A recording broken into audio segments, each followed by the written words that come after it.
Hello. Hello, everybody. I know it's late. It's probably like, 2:30, Sunday morning? And I felt like going live. I couldn't sleep. And I wanted to talk. I really needed to finish.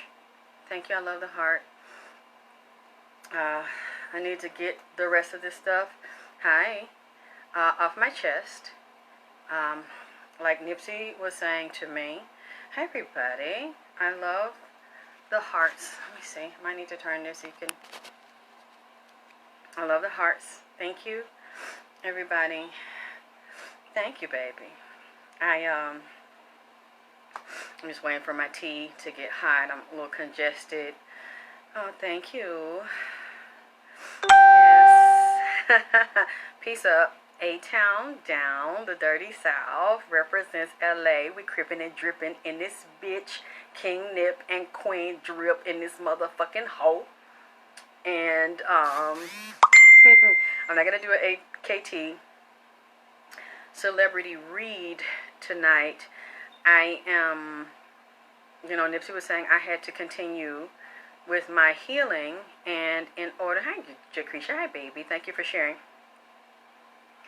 He said that I had to finish getting all of my pain out and all of my truth.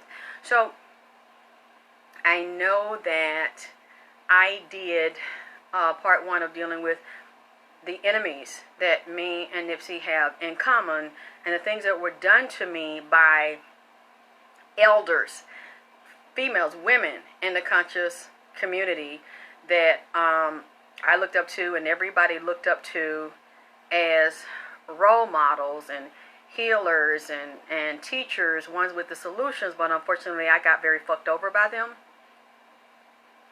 And I've held this for a long time, and I had my stuff stolen from me and people acting like it was theirs. And during the first part, thank you, Myra, talking about my interaction with Queen Afua and these other people that's supposed to be spiritual, and how those circles are very small, and they're all connected, doing a lot of shady shit and basically fucking over people to make their money and stealing from people. And when I got off, Nipsey was like, "You didn't finish." And I was like, "What are you talking about? Why do I introduce?" He said, "No, you didn't finish. There are still things inside of you that are hurting you, that you need to get all of this stuff out of your system so that you can really heal." And so, that's what I'm doing. So, while I have the nerve to do it, I'm going to go ahead and do it. And what I'm going to get into is when I met Queen Afua in person, so you all won't think like this was like a fly-by-night thing, like how I met her out somewhere and took a picture. No, it wasn't that way. Like I said, she had started courting me through her son. In 2008, through MySpace and and at People TV, started contacting me, and I was warned about her from a lady and her daughter that used to go to her school up in New York, and said they, from Brooklyn, and how she would let her two sons, fuck and use different women in her school, and didn't stop it, didn't say anything about it, and use people, and that she would prostitute her son. Whenever it was a woman she saw that was popular, had a large fan base, was creating a lot of attention, and if she couldn't get to them directly to act like she loved them, want to help them and tap into their fan base to make money off of them or collaborate with them like she really cared about them, she would send her son on them to act like he was interested in them, to fuck them and prostitute them, as well as do the mesmerism and the tantric sex shit and tantric energy, and then bring them into the mother. By the time they're in love with him, they think it's going to be something. Then the mother can use them and play on them, and they believe in polygamy. So then while he's working on that one, or the mama's using that one, then they go and get other women because they all believe in polygamy. Her and her husband believe in polygamy. If she's still married, her sons believe in polygamy. They just fuck people. And people were telling me from New York that they knew him and went to high school with him, and he would run with this group of sissies, like punks. Hang with these punks. And I'm like, what? And then he was a bisexual. And then he liked to fuck with punks. That, you know, this was what they were telling me. He was a bisexual. And that she knew, but the public didn't know. But play hard in the public and deal with women were really undercover like punks. So I don't, you know, I'm hearing all of this, so I'm already really skeptical. So, and I'm repeating to him and I'm asking him about what it said. A lot of stuff he said was true, but he didn't admit that part about the bisexual shit. And people are still saying it. They're still saying that he comes off as a bisexual. So, you know, that was, you know, always, you know, in my mind, and I'm watching this, and I'm already seeing the promiscuous behavior, which he admitted they are into polygamy and just go through women and exploit them. And when they can't exploit them, push them off and move on. Or when they finish exploiting them, still push them off and move on. Like they say, he has like a harem in New York and doing these orgies and this group sex. So I'm being told all of this from Brooklyn. They calling me in Atlanta, they emailing me in Atlanta, and I'm told not to trust her and to watch out for her. So I'm really cautious. So every time she's asking me, what they used to be married. So when she's asking me, are you gonna do this book with me? You gonna write that? And I'm like, I don't know, you know, because I'm keep telling him the things I'm hearing, and I asked him about it, and he admitted to a lot of it, just not the gay shit. So this other lady, that's her Atlanta flunky. And that her Atlanta connection is the herb lady, Ashay the herb lady.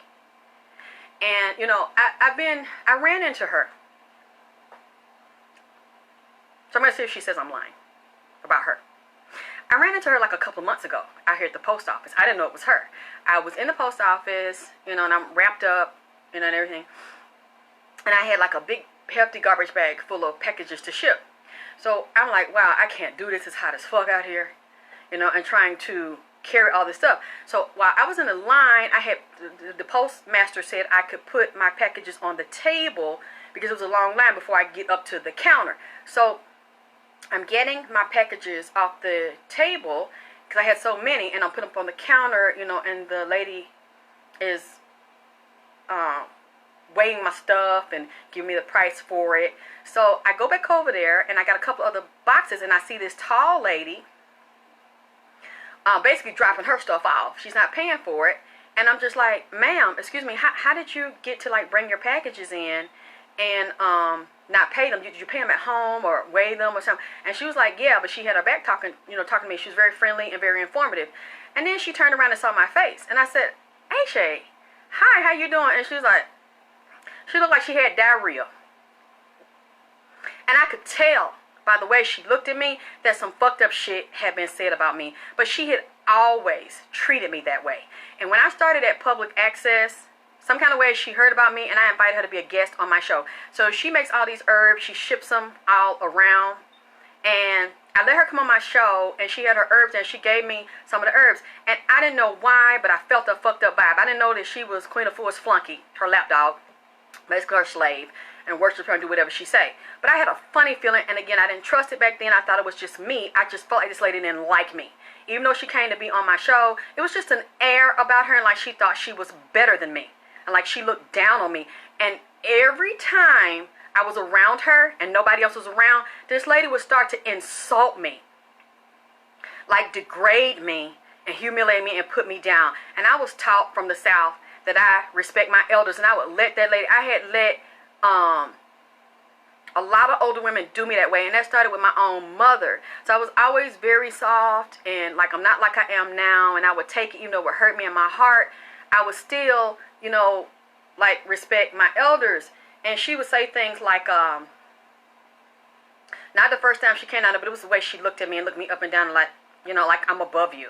I'm smarter than you, I'm better than you, you know, and you talk like I talk nasty and I cursed, and she would say things, you know, I'm looking on YouTube. That was before they started censoring me and taking my videos down. Oh, you know, I'm looking on different sites. All these people are talking about you. You have 500,000, 600,000, 700,000 hits, and then they don't look at me and give me hits like that, and I'm smarter and I don't curse and use vulgar language and I got all this knowledge, but they're looking at you, you know, with this ignorant stuff that you're doing. But then she would always ask to be on my show because, you know, then again, I got all the hits. I had all the views. Everybody was laughing and talking about me, you know, getting the education and the comedy. But she felt, you know, oh, that's just so ghetto and that's so ignorant. I didn't say nothing. I would still compliment her. So when I met Queen Afua in person, I was talking to her son, and they let me know Ashay, the herb lady, was bringing her in to do this health event, and they do it every year. And so they said, well, why don't you be, Queen Afua said she wanted me to be one of her keynote speakers, okay? So I didn't just meet her at random. I was on Queen Afua's show. I was a keynote speaker in 2009 here in Atlanta. It was a 2-day event. Saturday, Sunday, 2 days. I think they might have hanging out like Friday, Saturday, and Sunday. She came to Atlanta. This was all day, late into the evening, Saturday and Sunday.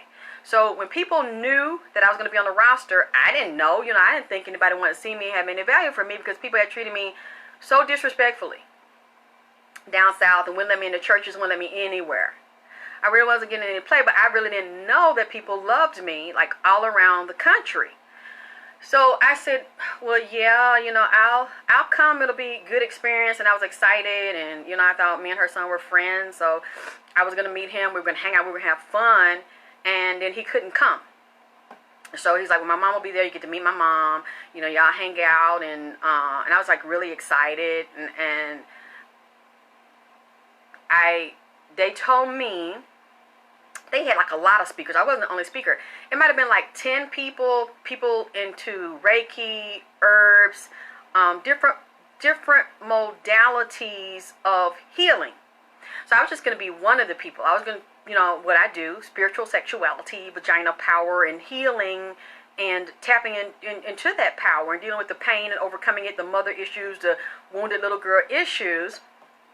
So they told me to come early, because I was like, yeah, because, you know, my son, you know, 10 years ago, my son was in and out of a lot of trouble.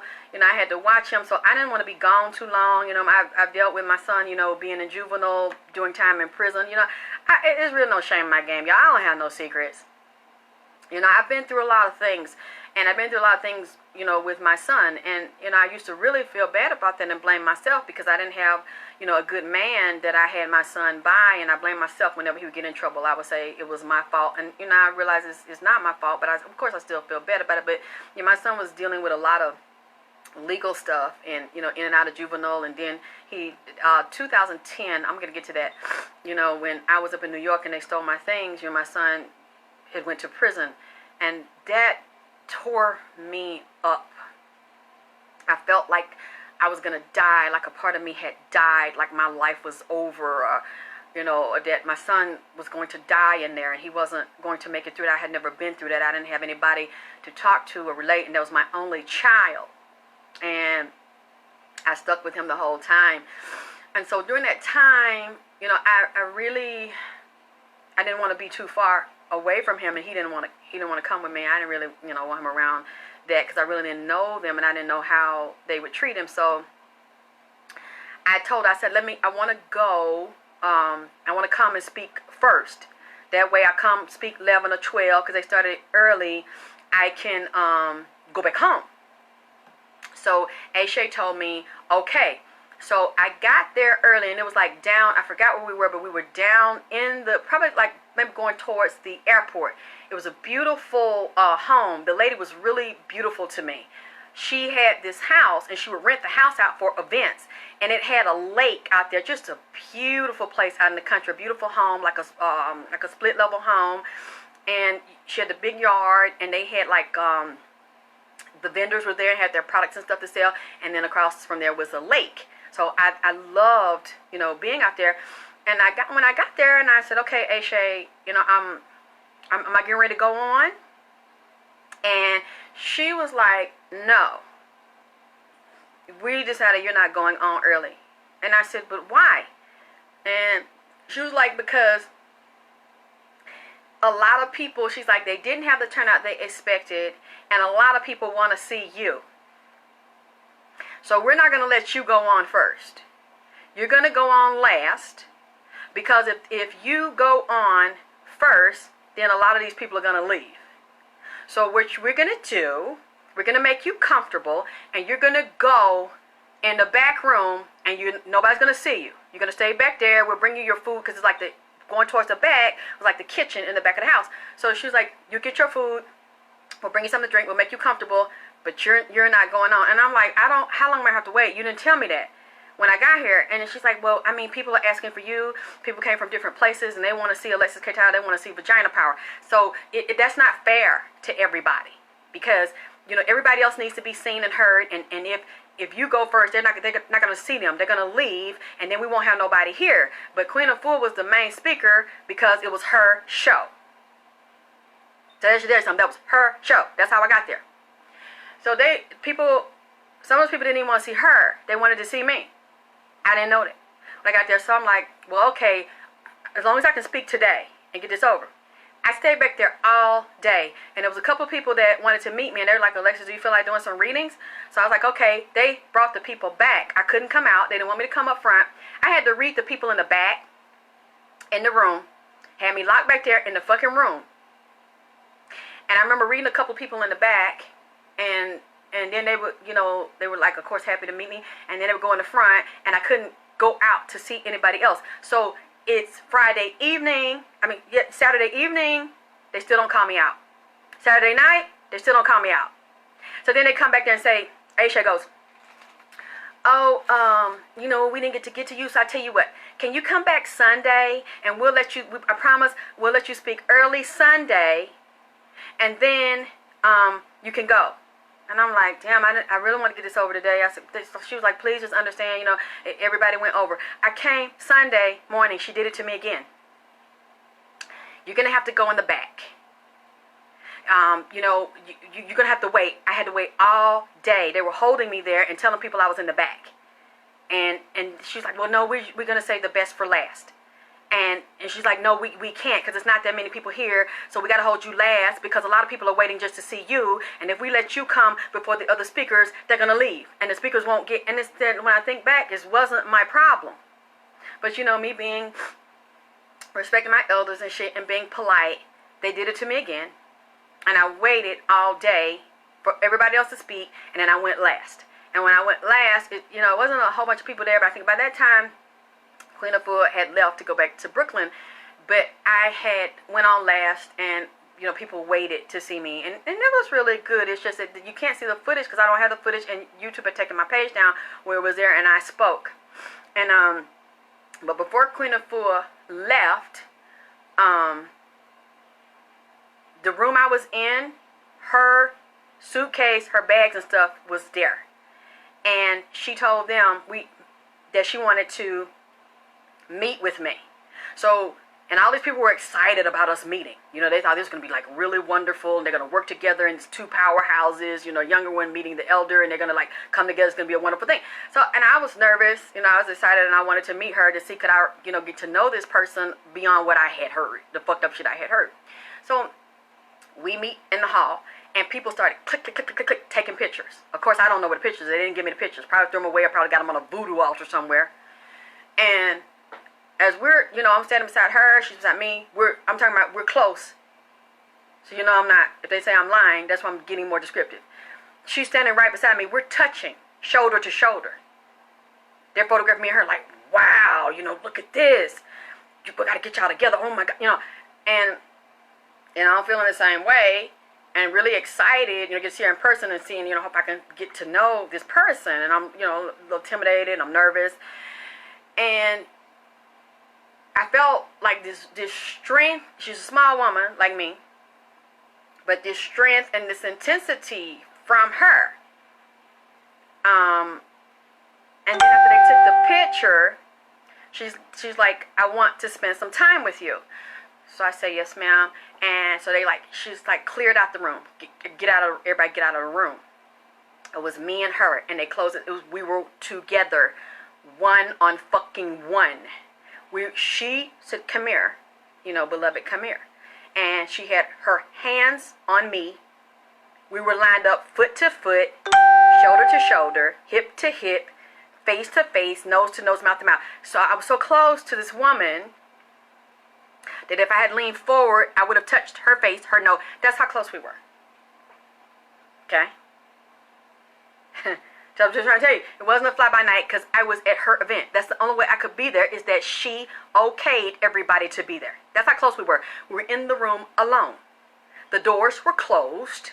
Everybody was told to get out, and she wanted to talk to me, 1-on-1, holding on to me, telling me how special I was, how talented I was, and how she wanted to work with me.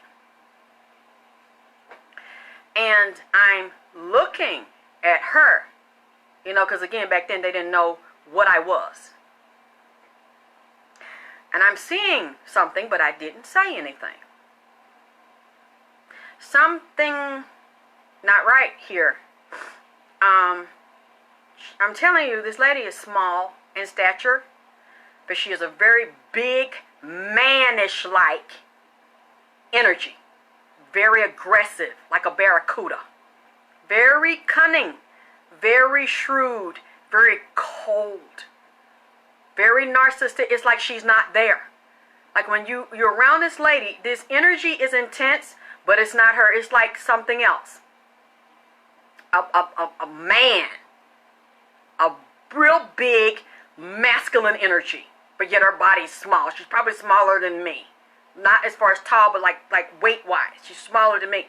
Very petite lady. And I'm feeling this evil shit. And as she's looking at me, I don't feel that she really gives a fuck about me. But I'm not saying anything because, I'm thinking it's me. So whatever she said, I didn't say anything. Yes, ma'am. I, respected my elders. Went along with that shit.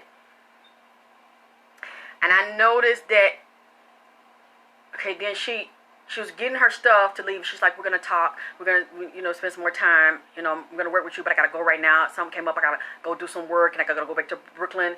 And I was like, okay, and I'm thinking, okay, maybe, I'm wrong about her. So she leaves, and then I think after that, I go speak, and then we speak, and then Aisha is collecting money. She has Queen Afua's book there. She's getting money from everybody. They charge tickets before you get there, and then people are spending money when they get there. And then she tells me, and she tells everybody, you're not getting any money. And I'm like, what? She's like, you're not getting any money. Nobody's getting any money. And everybody agreed to it. She's like, Queen got to have her money. All the money going to Queen. I have to send all this money to New York. So you can get exposure for speaking. You can sell your merchandise, and nobody was really there. So the only merchandise Aisha was focusing on pushing was Queen Afua's, getting them tickets. Admission went to Queen. The books, all them said she was pushing that, because I saw people, she was collecting cash from people. And then she said, this is Queen's money. You don't get no money. And it didn't help my career. I didn't get exposure. I don't think anybody really got a lot of exposure. But however, I found out, because I ran into one of the ladies that was there. This is about maybe 5 years ago. And I ran into her, and I said, tell me something. And I said, you don't have to say it with your mouth. You can just nod or do a facial expression or something. I said, do y'all still have that event every year with Aisha and Queen Afua? She's like, yeah, we have it at Aisha's house, like on this side of town. And I said, so did everybody get invited back but me? And she pauses, and then she goes, yeah. She's like, I went back, and everybody gets invited back every year but you. So I said, okay, I'm not going to, you don't have to worry. I'm not going to tell, that you said it. I'm not going to tell who said it. But I said, but I'm really not surprised, since I didn't, play the game. And I knew that she knew that some fucked up shit had been said about me. And I knew she was part of the clique, the conscious clique, and they kept her busy. Everybody that was there is busy and working, getting opportunities. And I'm like, well, do y'all still go and you don't get paid? And she was saying, yeah. But they do it because I guess they're part of the clique. A lot of those are Eastern Stars, female Masons. A lot of those have their connections. So I've been blackballed, so I didn't get the connections and get in. And that's fine with me because it's clear they didn't like me. And like I said, Ashay, the herb lady, every chance she got, she liked to put me down. So when I saw that shit and I saw her taking the money and she said, no, this is Queen's money. Y'all not getting everything. I'm finna send this to Queen. I knew then, okay, so it didn't matter that I had a child. It didn't matter that I had bills. It was all about her. And we were supposed to sacrifice ourselves and basically be pimped by her. So I had made up my mind. I'm like, this is my first time and this is my last time. I can't make a living and promote myself if I'm constantly doing shit for free. So after that event, Ashay had a blog talk show. And she was like, well, come on the show. Because I had been coming on to promote before the event. And everybody was excited I was going to be there. And I was excited, and even though I had this skepticism. After that, I come on there. Her and Queen Afua was on there. And then Queen Afua goes, without even asking me, we've decided we're going to do a tour. Me and you and Ashay, and we're going to have Vagina Power on the tour. And everybody's like, yeah, yeah. And they started getting excited. And I was on the blog talking, and I'm like, okay, that's nice. And then we got off the show. I said, well, how much am I going to get paid? Oh, we can't afford to do that. That's not in the budget. You're just going to do it, and we got to give Queen her money, but we can't pay you, but you can get exposure. You got any books? You got any And I'm like, well, what about travel? What about hotel? What about food? And I'm like, you might have to cover some of that. And I'm like, no, this is not going to work because I got a child. I got bills. And it's like they did not care. I'm supposed to come and take care of all of my expenses and speak and be seen and then have my name up there for everybody to show, and that they get the money. I got nothing. And so I declined. I'm like, no, this is not a good idea. And I'm thinking about what this lady said to me when I was there. We're going to talk. I'm going to help you. I really want to work with you. And then it's like, okay, you're going to travel with me, but you're going to do it for nothing. Okay. That's the kind of shit that goes on behind the scene for these people that you look up to, you think so special, that I didn't say that Nipsey said, I had to heal around this now. I had to go backwards and deal with this right now and move forward. They were doing that to me. They wanted to use me as a show, but then put me down behind the scene. And at the time, Ashay was talking to this guy that had a store in Stonecrest Mall, like not too far from her, down near Conyers, DeKalb County borderline. And I told her, because I had taken some of her herbs and I was drinking her tonic, and doing her parasite cleanse, I told her I needed a herbal colon cleanser. And she's like, well, come down here. I'm working in his store, and you could get it from me. So I said, okay. So, I just threw on something. Most of the time, if I'm not on a show or if I'm not doing a show, I just walk around with my scarf on or some pigtails or something. And so I had these nurse shoes on that feel really good, like the doctors wear. They're like the blue shoes, but they have like the curved heel, and they feel really good. They're good orthopedic shoes that the medical people wear. So I had those on, just like a skirt and some stockings, just had my hair like in a ponytail. And when I came in, this guy is like from the military. He was like 6'1" or something. He was a good looking guy. He was military. I think he had like his uniform or something. And he's like, hey, how you doing? And I was like, I'm fine. And he's like, where are you going? And I said, I'm just going to see a lady that I know in one of the stores to get some herbs. She's an herbalist. And he's like, well, can I walk with you? And I was like, yeah. So we were walking and we were talking, and she was in the store. I think he stood outside, and she does it to me again. She was like, that guy is with you? And I said, no, I don't know him. I just met him. He's following me around. He wants to talk, and said we can sit. We go get something to eat. And she was like, ew. Like, why does he want to talk to you? Like, you don't even have your hair done. You don't have on the makeup or the nice clothes. It's like, it's so many women in here that are dressed up and have makeup on, and they all look better than you.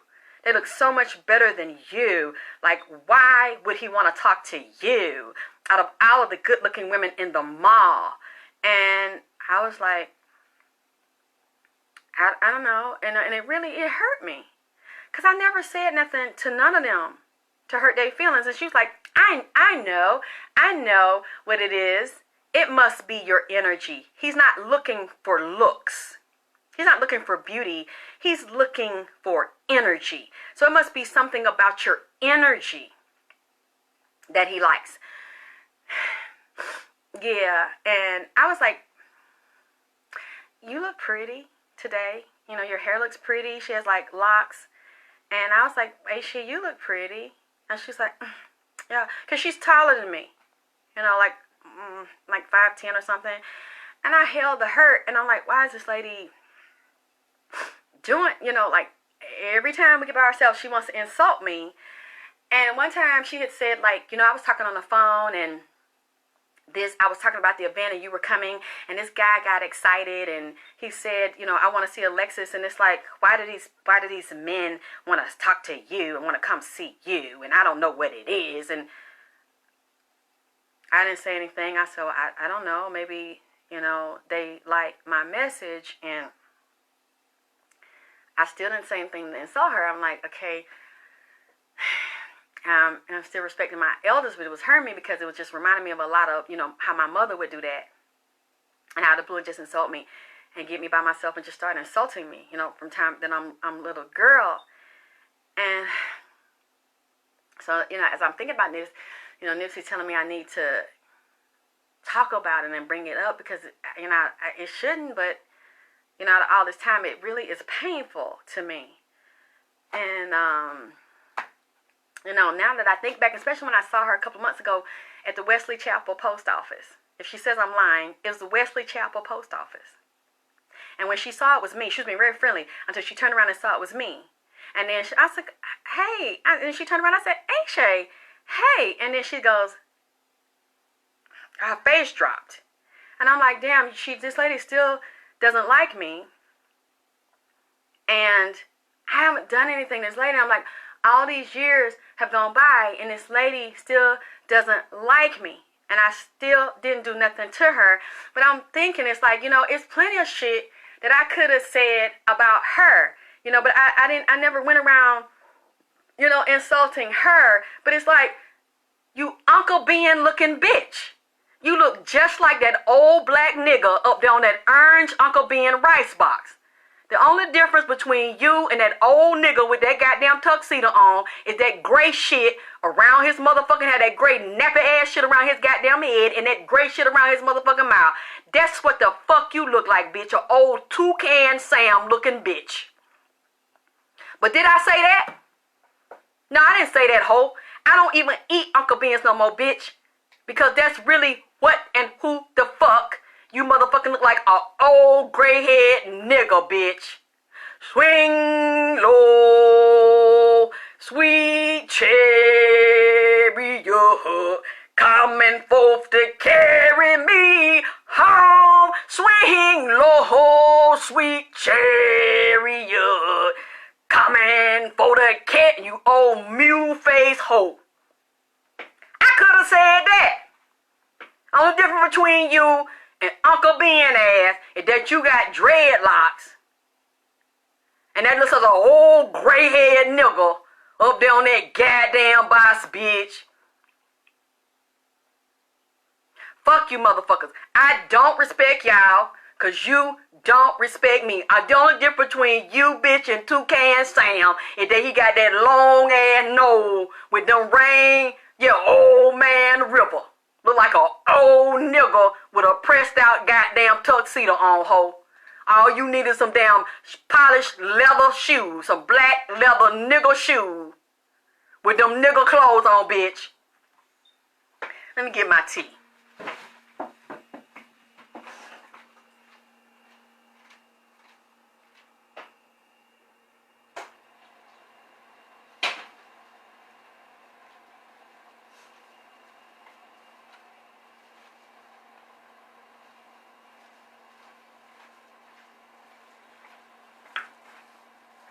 Oh, this is what I want to show y'all that I made. It's like marble looking. You see that? I kind of wanted to make it look like a sundae. What this is cherry chocolate buttercream with the herbs. It's got the chibe, I think it's chibe or chibe herbs in here with the Ayurvedic herbs. It's like a hair mask. Y'all making me feel better. Thank you.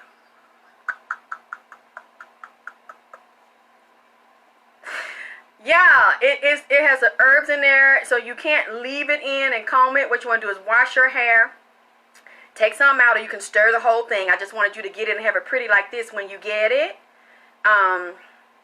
Nipsey gave me this idea. And it's got the biotin hair growth oil in here, the herbs, the lavender, peppermint, tea tree, and the Ayurvedic herbs. You stir it, you put it on your scalp, run it through, twist your hair up, put like 2 to 3 plastic bags, like the greenhouse effect, and then put a cap or a do-rag on or a tight scarf. You know, exercise if you're doing it during the day, clean up the house, play with the babies, or sleep in it. Let it get down in the scalp. But see, because it's got a lot of herbs, you got to rinse it the next day and shampoo it out. It helps the hair grow. It's like a mask. So I just made it. He gave me this idea.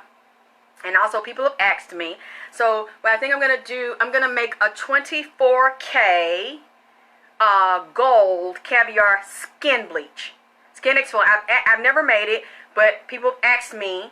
And then Nipsey was saying you should do it. He gave me some ingredients and stuff. It's the way he told me to make it is divine. It's delicious. I'm gonna go ahead and make it. I was looking for the airtight pump, so it will be preserved, and I'm gonna have it for you soon. So I want to show you that in case you want it. It doesn't cost much, and it's just like on trial. I want you to give you an introductory rate. Like it's like 25.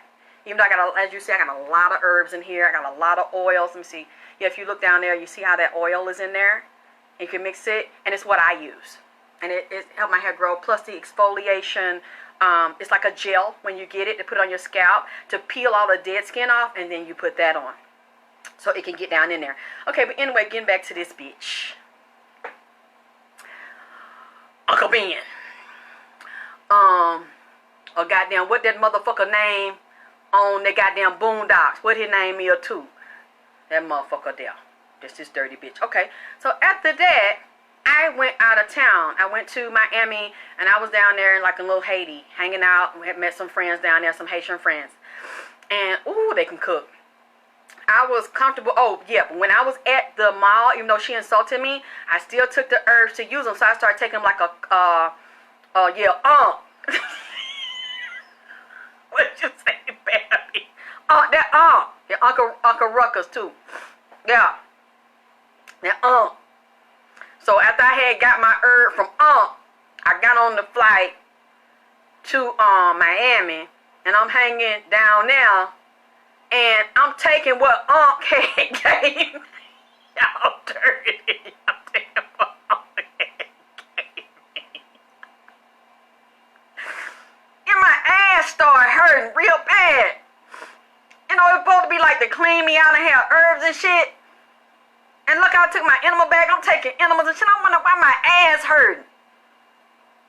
Like first my ass was hurting in the inside, but every time I take pills, my ass started aching real bad. To the point I had my ass was hot. I had to like breathe to try to cool the motherfucker down. And then I would take an enema, and this shit wasn't getting better. And then I started bleeding. I never bled, I didn't know what was going on. I just know my ass was real tender. And then I had to lean over on one side because my ass was tingling. And then it was getting real hot and burning. I said, what the fuck? Gave me, you know what I'm saying? I'm saying, no, maybe it's me, maybe. But the food was good down there, so I knew it wasn't that. Because, you know who I'm talking about, Arrington. Okay.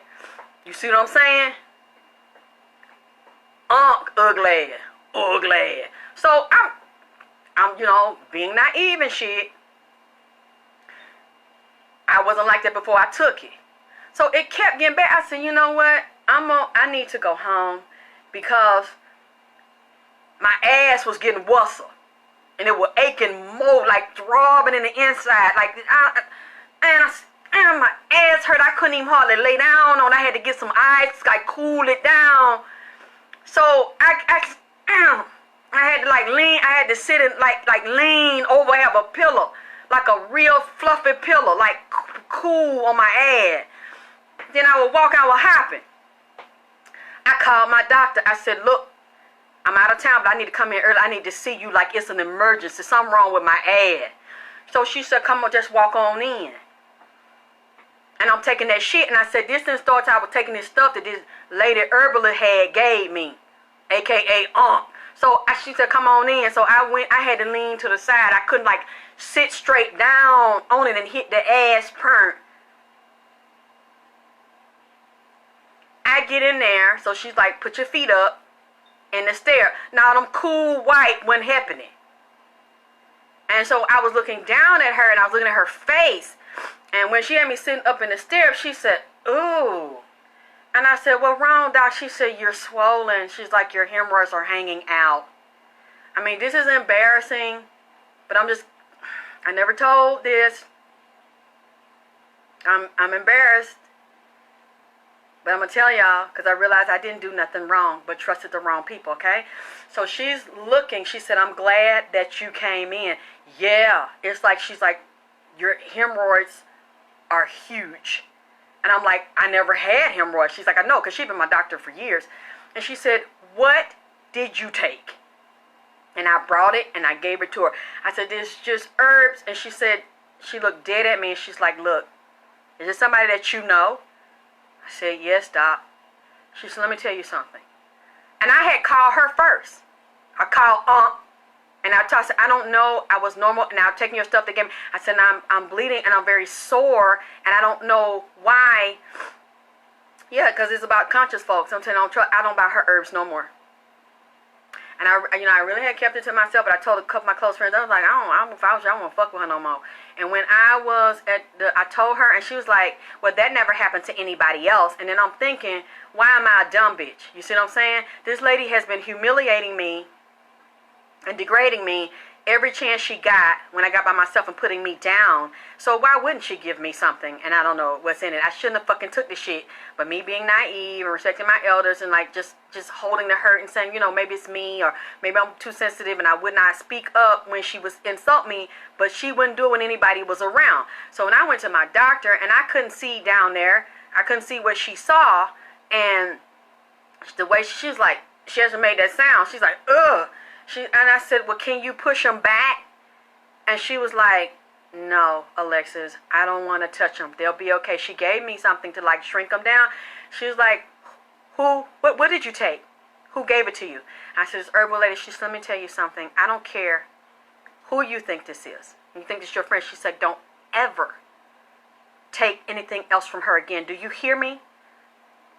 I said, yeah, doc. And I threw that shit. She said, let me read it. And she was reading it. She's like, this might not be everything in it. And she had seen, me coming there and stuff. People had done stuff to me before. And she was like, this is not good, Alexis. You run into people that want to do stuff like this to you. And she was very spiritual. She was like, throw this away. I said, well, I want you to put it in my record and see this in case something else happened to me. And she was reading the agreement. She said, leave this lady. Don't ever deal with this lady again. She's like, I'm your doctor, but I'm telling you, don't ever take nothing from this lady again. That was it. I never took anything else. And plus, when she didn't even say, well, come here, well, let me give you something else, well, I don't understand. She's like, I never heard that before. I've never had a client have that problem.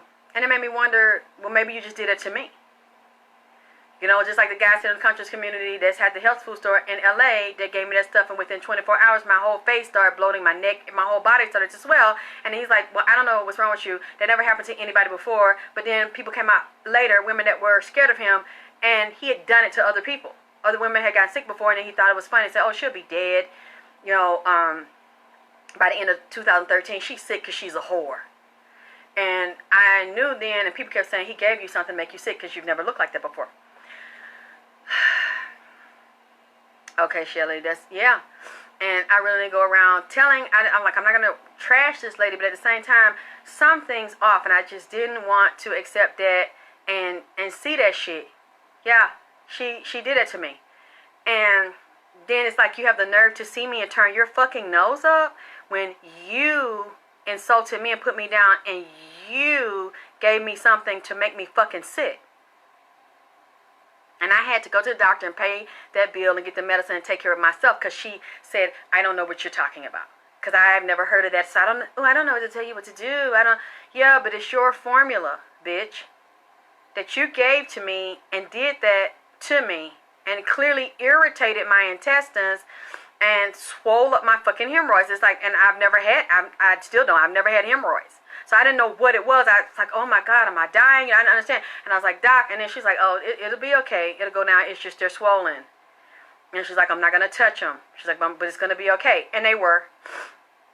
I just had to be very careful about what I ate. And I didn't, and she had called, I think after that, like one time to check on me. And I was like, I had to go to the doctor. You know, and they said I had, you know, my intestines were very irritated, and they came out, and she's like, oh, well, okay, and, you know, I don't know what happened, you know, and I could tell, you know, but then again, you know, it could have been worse, because there are people that will give you stuff and have ground up glass in it and tear you up. I was too trusting and too naive and looking up to older people, trying to respect these older women to respect my elders, and they didn't give a fuck about me, and it's clear from what I'm telling you that they did not give a fuck about me. So I didn't fuck with her, and I didn't want to be involved with them because of the cruelty. But then again, I wasn't the only one, like I said, that was asked to take no pay, take a loss, and just help this lady like we owed this lady something. I don't owe anything because I ain't know her. I didn't know either one of them. So they went for it. I ain't go for it. I'm like, no, I don't have to, you know, go for this because people were loving me, the comedy, the crazy, the education. They were loving me. So I'm like, I have my own fan base, but I was by myself. And I wanted to have a camaraderie with women that were networking, help each other, make any money. They never helped me make any money. It was very clear they did not like me and didn't want me around. So I accepted it, and I definitely didn't want anything else from her after that happened to me. And I got very ill, and she tried to act like it was me, like I had done something to myself. And I did not do anything to my, but even when I see her stuff and like little 5 points and stuff, I walk right past it. I'm like, I will never buy anything from her, especially, like I said, just 2 months ago, she still treated me like shit in the fucking post office. And I held it. And when she saw it was me, she turned around and started walking away real fast. And she was talking to somebody on the fucking phone. So I knew then that I was still being talked about in a real fucked up way. And I was like, you know what? I'm not that same girl. So you better be glad we're in the post office. Because I was feeling like really go the fuck off. But I'm like, okay. You know, you can look at her and see her. She's clearly very unhappy and a miserable person, a rotten bitch that's supposed to be so fucking spiritual. And I'm not saying she's not intelligent, but it's clearly sick. You know, when I think about what they did to me and what they said to me and how she gave me that shit, you know, that I'm sure she never publicly told unless you kikied about it to somebody because you did it on purpose. And, what after that, and you know, it's some things that I have to get over, like Nipsey was saying, I have to, but it's still a hurt in me. Like when I told everyone I was going to New York to speak in 2010, and her son knew, and we were talking because he had come to Atlanta and he was performing with Bill Cosby, and I had met him there, and then 2 weeks later, after I met him here, then he said he was going to be at my event, and he knew I was coming to New York, and I was promoting, and I had a lot of fans that love me in New York, so they promoted I was coming, and I was selling my tickets. I paid for everything out of my own pocket. So, and he knew where I was staying, and he was there at the event, and it's something that still doesn't sit right with me, and it hurts me. That I have to get over because I'm not stupid and I can't prove it directly, but I believe what I'm getting ready to say to you. I never have really made peace with this. The people that I told you that invited me there, I found out one of the guys that stole my stuff, his nickname is Lex Luthor. And I don't know his real name. But he's a gang member, a blood gang member, because I saw pictures of him, and this lady had helped me find pictures where he was throwing up the blood gang signs, okay? Her son is a blood. He claims he wants to unite Bloods and Crips.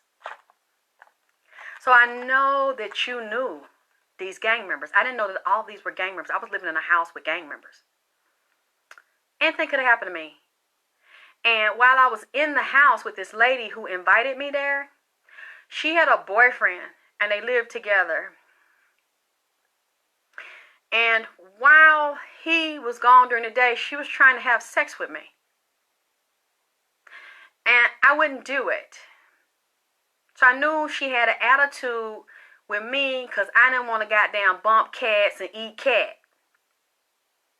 And then when she get home, she's all up on her boyfriend. Oh, I'm so in love. This is my fiance. We're going to get married. And then he didn't know she was propositioning me and telling me that she really wanted to eat some pussy real bad and wanted to know, want to be with a woman. And she had a certain look that she liked. And I'm like, wow, I'm here to work. You invited me here. You said you love me. You're a fan of mine. And you're going to help me promote. And you just want to do this out of love for me. But then you really got love for, your sisters. You really love vagina power. You want to show me how much you love vagina power. You want to eat the kitty. And I didn't know that, till I got there. And I'm like, I really don't want to do that, and then that's when and I know my shit got stole. So I guess, if I had goddamn bumped some cat or put a strap on or something, maybe I could have got my shit back. So, I'm just being a good person and realize just sometimes, like Nipsey said, you have to know when to not be good. No more. I had nobody up that I knew. I had no backup. My son had been arrested. I didn't have anybody with me. And that, she wants some of that red bone coochie. Some of that goddamn red snapper. And she was dark skinned, so I guess she won't, that goddamn, I know she want to do that swirl shit. So, I'm just like, I don't know you like that. Why we just can't do business, and be friends and get to know each other. She's like, well, that's how we gonna get to be friends. My nigga don't come home till he ain't gonna know. And she had a red nigga, so clearly, she liked that contrast, So I'm just like, no, I don't think that's a good idea. And I felt the tude. I knew then I started looking for it. I knew some shit was finna come somewhere. Once I didn't want to do that. Because she had a red nigga. She was chocolate with a cute light-skinned nigga. So I felt a little attitude, tude. And then, when he be there, she had her clothes and shit on. And then when he leaves, she walking past my room, titties out, booty shorts on, little bit of drop. I'm like, what the fuck? That's when he wasn't there. Then we get there, you heard him put your shit on when your nigga hugging all on him like she been missing me all day, missing her nigga all day. Got her clothes on, but then he ain't there. What you need? Just a little bit of bra on, like a training bra. Like, when you start getting some little titty, like about 8 or 9 years old. A little bit of big titty, but wearing a little bit of training bra like a child. Titties hanging out, ass out. She will find she had a nice body. Walk by my room, then slow down. You need anything? I got everything you like in there. The burger, the juice, the salad. You need anything? You know what I'm saying? Really, like, when you need anything, you got your like, do I need some puss and some tit? I said, no, I don't need anything. I'm good. Walk by there slow, back and forth with a little bit of bikini drawers on like you put on a damn toddler. I said, man, I don't believe this. I don't believe this shit. This why this lady really called me up here. Want to hit the cat. And so, I said, man, I can't wait to go home because that's my fault for being too nice. So I didn't know these motherfuckers was gang members, but I knew her son did and she did. And this is another thing I want to say, that when I really think about that shit, okay, somebody said they're gonna teach you, they're gonna be your elder, they're gonna be your mentor and shit, but you coming to their city. Now I supported her and let everybody know I was gonna be there, and you in the ATL and promoting you, and everybody come hear me speak and see me at her event. When I get to New York, or when I'm coming and promoting, she act like she don't know me. Her son comes to the event, but she don't acknowledge me. She don't promote the flyer, nothing. So that tells me, you don't want me in your city. You don't want me to do well in your city. You not supporting me in your city. You really don't give a fuck about me. And I started feeling like it was some kind of competition or something, because you would not even acknowledge me. And New York City, she was quiet on me. when I was in New York City. And these guys are there, and they act like they're my friends. We got your back. We're going to help you. They filmed it, and I said, well, how much? Oh, no. We don't want nothing. We're going to do it for free, and we're going to cross-promote. And it was beautiful footage. Took the footage, and I'm like, okay, which makes me believe I was set up. That's why he was there. He was spying on me to see what I was doing, and then tell her, because I believe they were watching my footage. They were copying my footage. Because that's the same year after that she did the book, Healing the Wounded Vagina, and the words are similar. So I'm going to get the whole thing and read the whole book, and then I'm going to come back and break it down and tell you what's similar to mine. Luckily, I did not do my diagrams. Like usually the conscious motherfuckers that teach lectures in New York, they draw it out, do the diagram. Something told me don't do it. Because I had a feeling something was going to happen. So I wasn't going to put everything in there because I had, like I said, it in my head. And I'm going to redo it. It's called The Metaphysics of Sex. Yeah, it's miserable. And nobody can stop me from redoing it. Nobody will take it this time because I'm going to do it and I'm going to draw the diagrams that nobody knows about but me. God gave it to me. I get back to her house, and then Queen Afua's son comes over there. I said, come see me. And so he comes over there, and we were talking, and she didn't like that. She's like, I don't like him. He just something about him. I don't like him. He ain't shit, and I don't want you talking to him. And so she's like, wait, I don't want him at my house, so I'm gonna go in the other room. So I'm like, well, okay, I want to see him before I go home. So he came over there. And, even back then, he was like into tantric energy. And he was like exchanging energy with me. Because I'm like, I don't feel good. And he was doing like an energy session with me. And I thought he was a nice guy. But I was wrong. And because I had to catch my plane like in a couple hours. So then he left, and then I was going to get my plane, and then that's when I had asked about my footage, and then they refused to give me my footage, and then said I had to pay them for the footage, or we were going to have an ongoing, indefinite 60-40 split, okay? And then when I got home, they still wouldn't send it to me. So I knew then they weren't going to give it to me. I knew that before I left, and so I did a YouTube video to tell everybody that they had stolen from me. This is something that still hurts me a lot that I can't get out of my mind. Now, you know as well as I know, I found out I was dealing with gang members. And he's a gang member. And they were all bloods. And I didn't know anybody there, and I didn't have any gang affiliations. I didn't have any protection. When I announced on YouTube not to buy that, if they saw it on 125th Street, or they had been stolen anywhere on the street, don't buy it because it had been stolen from me. And people in New York were even outraged, and they wouldn't support them. They spoke out in public and let them know that was wrong. We're not going to buy it from you. And if we see it, we're going to report it to her. We're going to tell the police that we know who did it, okay? Him or his mother, it was him and his brother. That sometimes his brother would get on the phone and talk to me. They watched that happen to me. And they didn't speak out. They didn't say any word. Because now I understand about checking in and about gangs and how you can negotiate. Yep, and they hacked my accounts. You can negotiate stuff like that with a gang member. If you have some ranking in those gangs and those organizations, something can be negotiated. Even if I had to pay something to get it back, it could have been negotiated by somebody who had power. And this lady has power in New York City. She has power with the gangs because her son is in there. And these other people that are powerful in the conscious community, most of them niggas are hustlers, been in and out of jail, and they're gang members. And they're affiliated with Muslims and all the Masons. All of them are connected. They could have done something to help me. And I even saw comments where men in New York that could have squashed it. They said, well, Alexis, let her handle this herself because they could not manipulate and control me. I'm not getting it, and I'm not going to help her get it back. I could, but I'm not. So let her handle it the best way she could. And basically they telling niggas, they were telling, don't give this bitch her shit back. If she finds out where he is and where Lex Luthor lives and you get a subpoena, just tell the judge that you destroyed it, and you don't get this bitch her shit back. This is what these niggas are doing and saying in New York City.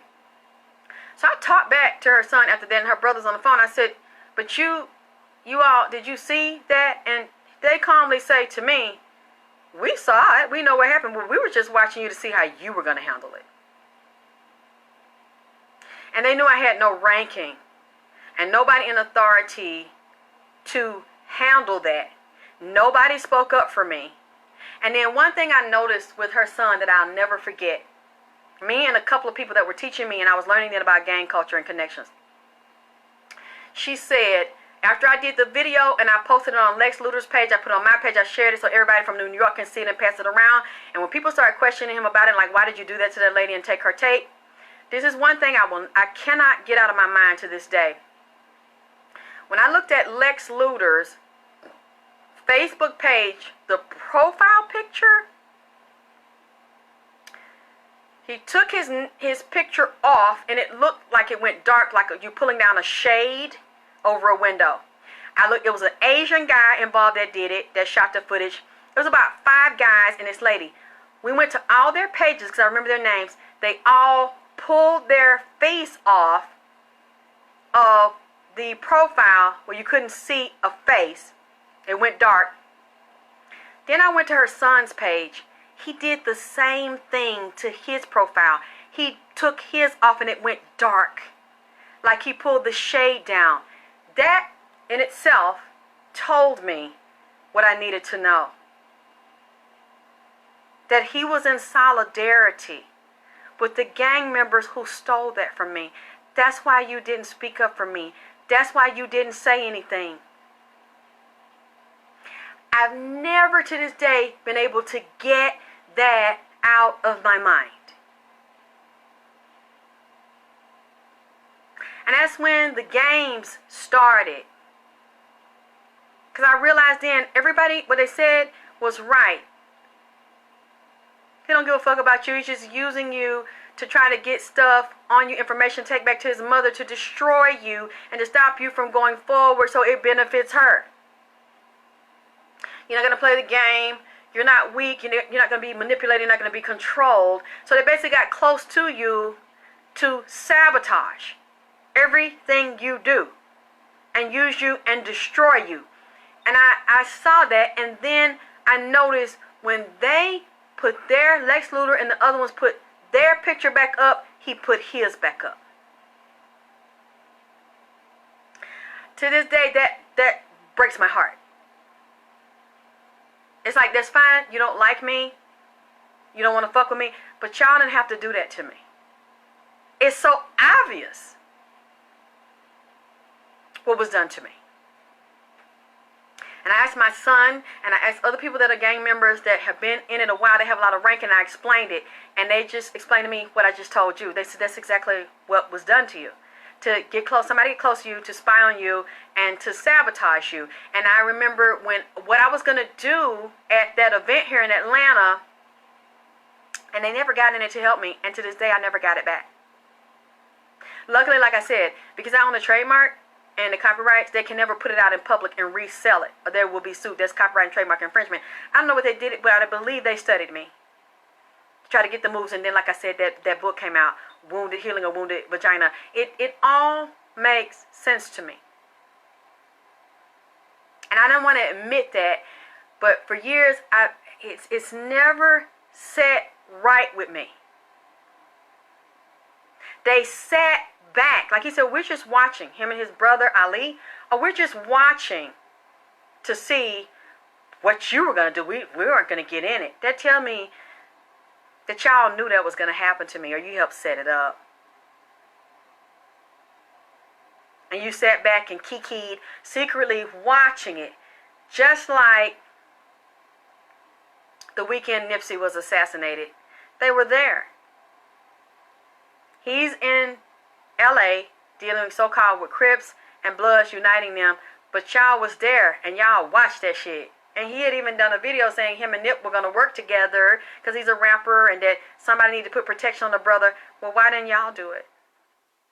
Y'all doing magic. You got all these connections. Why didn't y'all do it? Why did y'all sit back and watch that man get shot down like that and then show up at the parking lot with candles and blue candles and, oh, he mentioned me with Lauren London on the GQ magazine and told me to go. You see what I'm saying? See, now my mind is ticking because Nipsey talking to me and I'm putting this shit together. Because he sees it and he brought it back to me. And because I had forgot. He said, remember when she gave you that stuff? You had those hemorrhoids? I said, damn, Nip, I had forgot about that. You're right. And he said, I said, damn, thank you. So let me do this tonight. Even though it's late, I can't sleep. This is on my mind. It's still hurting me. He's like, and I had forgot about that shit. And I was like, wow, the similarities are really big. You know, when I'm thinking about him and I'm thinking about me and how these people sat back and watched that shit happen to me and said that, oh, we were just watching it. Knowing I couldn't, as a woman by myself in New York City, no gang affiliations, nobody in power, knowing I could not handle it and I didn't know where it was, and they all clammed up and wouldn't tell me how to get this man's address to get a lawyer in New York or someone that worked in Atlanta and New York to get a subpoena. These niggas went along with that shit and laughed and watched that nigga do that shit to me. Watched those gang members and then told me, well, we know, that your son's not with you. He was arrested. We'll have somebody we know what prison your son is in. We'll have somebody go in there and kill your son if you pursue any legal action against us. And if you come back in Atlanta, come from Atlanta to New York to get a lawyer, we'll kill you. Yeah. And they watched that. I've never had peace around it. Now, these are conscious spiritual people, remember? Who did that. And even if you didn't directly do it, you watched it. And you didn't step in. And I've held that. I haven't really resolved that shit. So I'm letting it out now. And then how she has a mother is kind of creepy. Like the Addams family. I think Queen Afua's mother's still alive, but she's like almost 200 years old. Like they keep this motherfucker locked in the house. And she has a lot of property. But Queen Afua, I think, is over the properties, handles the properties. She has properties in Brooklyn. So I was trying to do a lecture there. And I was going to try to do something with her son, I think, 2000, maybe 11 or something. I'm trying to, this is me. I'm trying to rationalize. I'm really trying to see for myself before I leave this alone. I'm really trying to see if what everybody said is true. And so I was speaking to his brother, and his brother's like, oh, he doesn't want to talk to you anymore. You have to go through me. I'm managing him. I'm going to handle it. So, yeah, you can do a lecture with him, and we'll help you promote it, and we start working on promoting it. And then it went from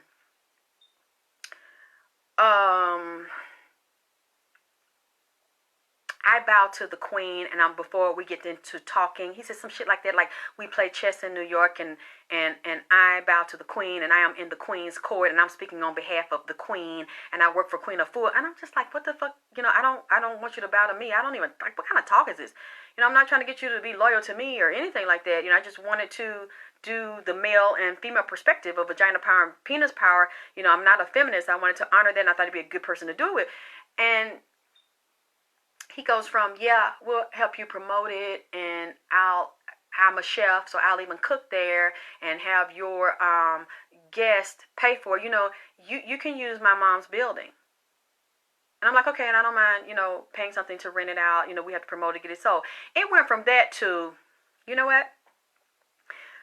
We're not promoting your event unless you pay us. So this is what you're going to do. He's like, you know what it's like in New York, Alexis. It's pimps up, hoes down. Up here. So you're going to pay me to promote your flyers. You're going to pay my brother, and you're going to pay me to cook your food for your guests, and you're going to pay my mother $700 to rent my mother's building. And I said, what? I'm like, okay, so I'm going to pay you instead of have the people that come in there to pay for the tickets. I'm going to pay, and it was like almost a few $1,000s for them to put the flyers on the street. I'm going to pay $700, I think $700 a day for her building. I'm going to pay what he said the fee was for his brother. I'm going to pay him what the fee is he's saying to prepare the food. Um, everything was on me.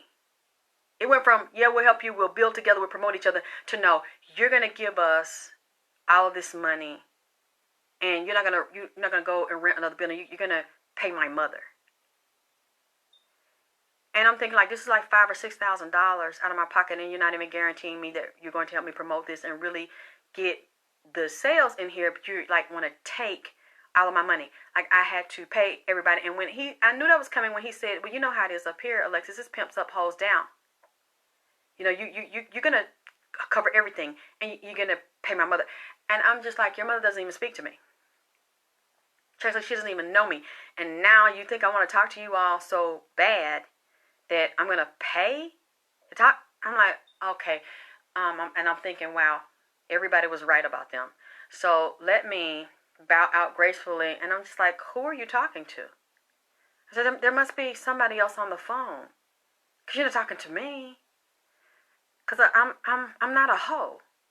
Like, I would, like, what you're saying is ridiculous. Click. And then he sends me an email, and he's like, no, let's talk about it. Okay, we can renegotiate. We can do it differently. I didn't respond. I felt disgusted. Like, like I wanted to really vomit. Like, wow, I can't believe this guy just tried to play me like a prostitute, like a desperate prostitute.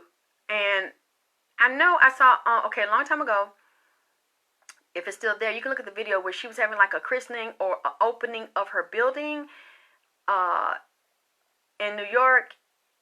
I don't know how it looks now. When I look back then, it looked really like unkept. And I'm like, why would I pay $700 a day to be there? It's not even kept. And I don't know if it's true, but somebody said that's her mother's property, and they keep the mother locked in the house. And the mother's like almost 100 years old, and nobody gets to see her, and they like abuse her or curse her, the sons disrespect and curse the mother out. So I'm like, wait a minute, are y'all serious? Like, it's an old lady locked in the house?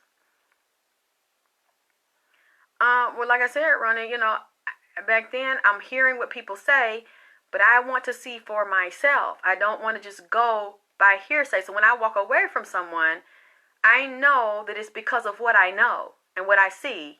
Just because somebody say don't talk to somebody, I'm supposed to stop talking to them just because you say not talk to them? I really want to see for myself instead of just, because somebody says something, you just cut somebody off. That's immature too. So I want to know that I know, and then I'm not really getting the pieces because I can't get all the information. And like I said, I look at my past and being abused as a child and having a mother like her. She reminds me a lot of my mother. So I really didn't get life skills. I didn't have a lot of self-esteem. I didn't have a lot of self-respect. It was hard for me to read people because I didn't have healthy relationships. I didn't know triggers. I wasn't taught the game. I just felt like if you were a good person, then good was going to come to you. So I'm trying to learn. I'm trying to figure this out. I'm not understanding all the mixed messages.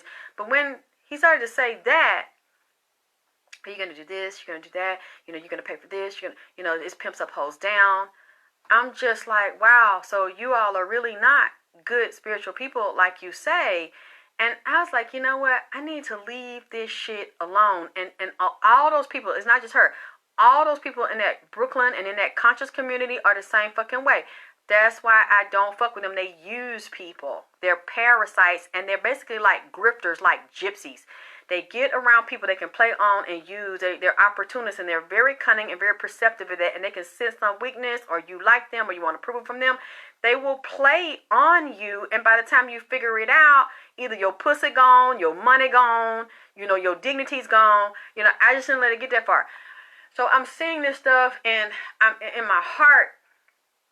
I'm blaming myself, and everybody's telling me it's my fault because my shit got stolen, and I didn't really understand the politics of it until I started to understand gang culture. And it's an organization. Gangs are organizations. They have a hierarchy, low hierarchy, foot soldiers, and all this. And one thing my friend Ricky told me, he was like, Alexis, let me explain something to you, because he's GD, and he said, you're like a regular Mo, what we call a regular Mo. You're a civilian. There was no reason for a gang member to steal your shit because you had not done anything to anybody. You're just a regular civilian. Like, for them to do that to you meant that they did it for someone else. Someone put them up to do that shit to you because you didn't know anybody, you didn't owe anybody, you didn't steal anything from anybody, you weren't a part of gang culture. So for gang members to target, he said somebody put them on you, man.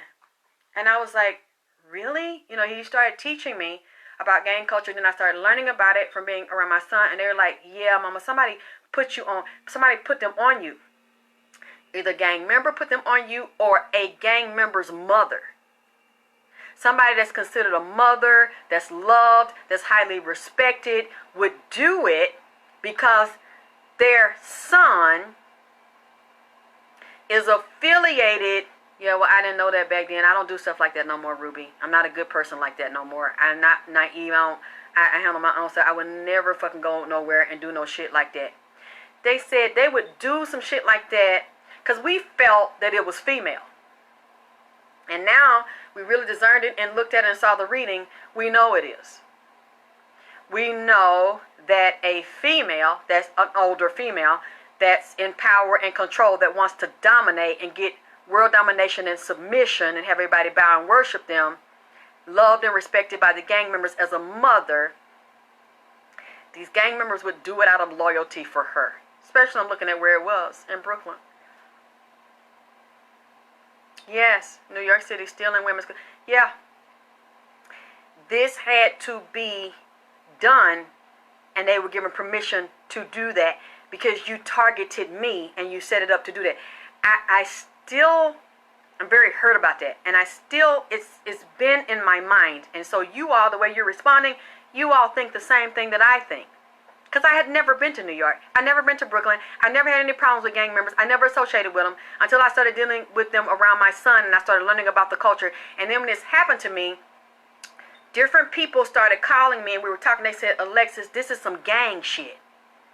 And I said, what are you talking about? I don't know anything about no gang. I'm not a member of a gang. I don't feel like I ain't did nothing to nobody. They said, Alexis, this is some gang shit. And I said, what are you talking about? She said, you were targeted. Somebody put these motherfuckers on you. They said, look at a picture of him. Look at this picture there. And she said, that's a blood gang sign, the way he was doing his hand. And I didn't know back then. I didn't recognize because I never done anything wrong. I never had any problems. She said, and she did the reading. She said, there's a female that put them on you. And you know who I'm talking about. She looked at it. She said, his mother put. She said this was a setup to lure you there to try to destroy you and discredit you before you get started. So there's no competition. I've always carried that hurt with me in my gut. I always knew who was behind it. And I see the way I was treated and I wasn't offered any solution, negotiation, or protection. Plus they knew where I was. And they knew where I was staying. And he knew the guys because I saw the way, the Facebook. You see what I'm saying? I saw the camaraderie and the support. This is stuff I've never said publicly, but it's always bothered me. Because I always knew. And other gang members taught me. And they said that's who it was. And that's what it was. And I've always held that hurt in my heart because I knew that he didn't give a fuck about me. I was targeted. That has always been in my heart. Yes, her son. I was targeted to do that for his mom. I always say that to the day I die because I know in my gut that that's what it is. And we've had several readers to look at it. We know they did it because I see how I was treated. And there was no justice for me.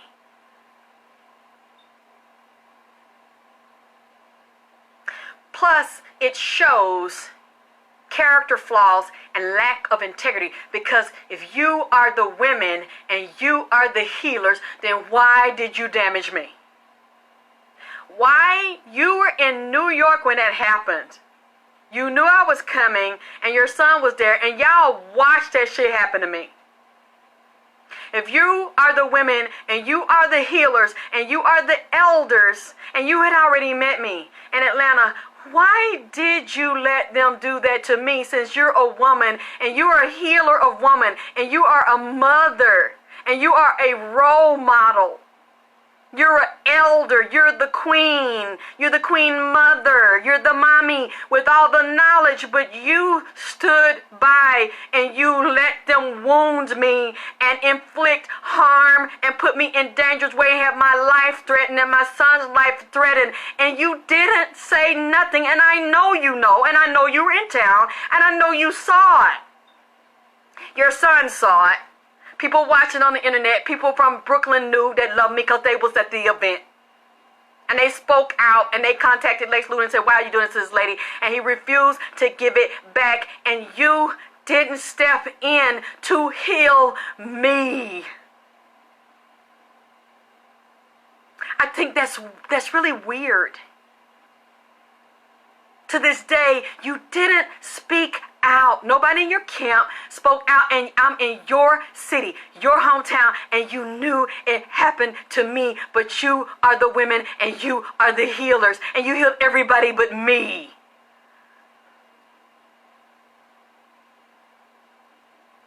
Why is that? I know you know. I know you knew then and you know now.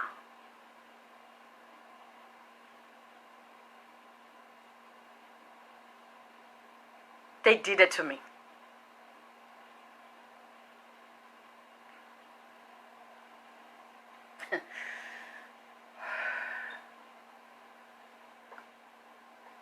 And y'all need to know, because I bet you I'm not the only one.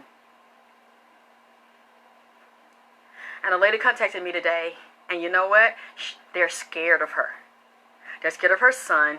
They're scared of two sons, excuse me. They're scared of people in her group. So that either they've been threatened or they're afraid they're going to be hurt. They won't speak out. But they started sending me secret messages confirming what I said. And they saw it happen to them or they saw it happen to other people. And they're scared of her. And they're scared to say something, and some of them are scared to leave.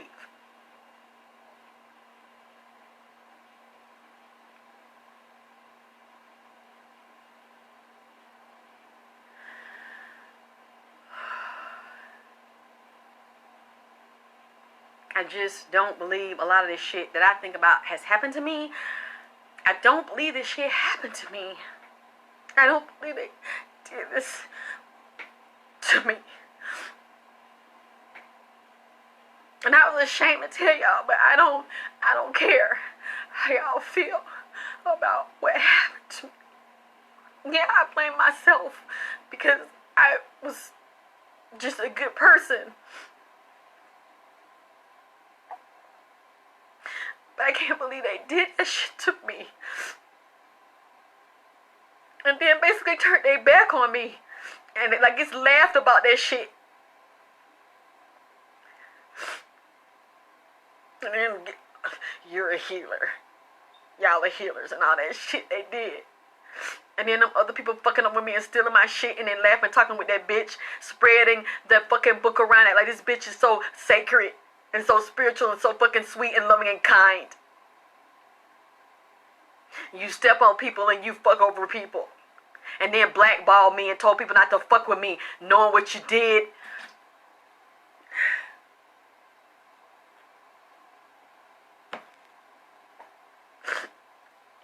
And then saying I'm fucked up. Going lying and saying I'm fucked up. That's why you don't fuck with me. That's when you talk to me. Knowing that it's you. And you say I won't go for that shit. So you don't want to help me make no money. And you don't want to give me no play. So now you want to go lie on me. Oh, I ain't no telling what she said about me. And with the rest of them saying I don't fuck with her because she's this or that. Yeah, because you could not control me and fuck over me. You set me up. I know that y'all set me up.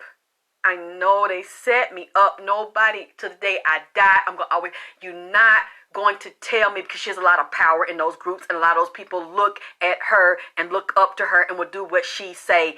They and him up in New York, y'all could have squashed that shit. Y'all let me walk into that shit. Y'all let me be ambushed and walk into that shit.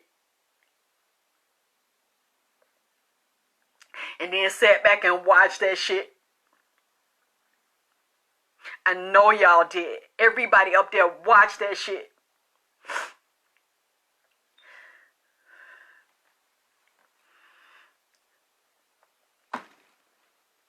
All these years I have held this pain, and I never did nothing like that to nobody. I know I didn't deserve that shit. And people in the street and in the gangs, they broke it down to me, and they were like, let me tell you how this went, because you're a civilian.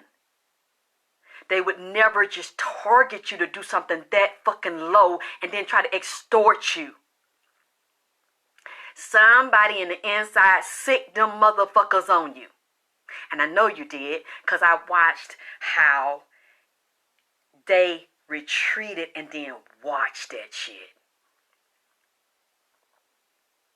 And I'm asking, why didn't you help me? And he's like, well, we're just sat back and watch. Because I know his mama told him to stand down. Don't help. You better not help that bitch. Stand down. Let the bitch get it how she live. The fucking bitch deserved the shit.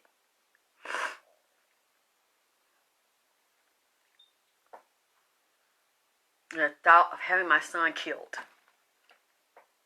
And then telling me, you seek justice, we're going to kill you too, bitch. We'll kill you in the courthouse. And they just watched it. But we are the women. We are the healers. I wasn't going to tell y'all this shit. That's why some of these motherfuckers, I knew what it was and I knew who it was. Oh, she's a liar. Nipsey's not talking to her. She's crazy. Stop. Yeah, you think I'm crazy now? I am saying this publicly because I want them to say that I'm lying. That's why I gave you more details tonight. They say I'm lying. The only person in her circle that was nice to me, when I would run into her in Atlanta and she was at the event, is this pretty girl that is Queen Afua's chef, Aki. Light skin, green eyes, and blonde dreadlocks. That's the only one that was kind to me.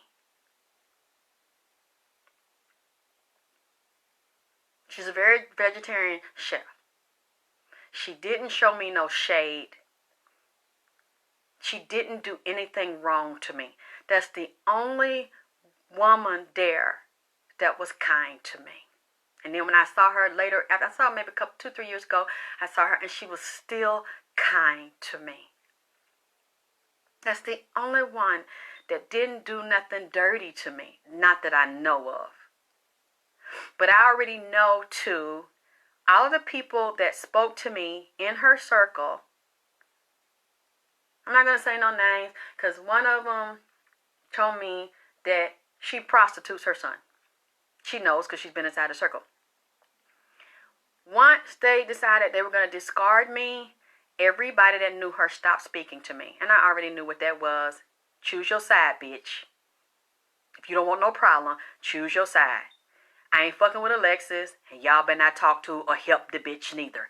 And everybody stood down. I knew what it was because that's the kind of shit my mother would do. My mother's the same kind of bitch she is, and ran a church and had a spiritual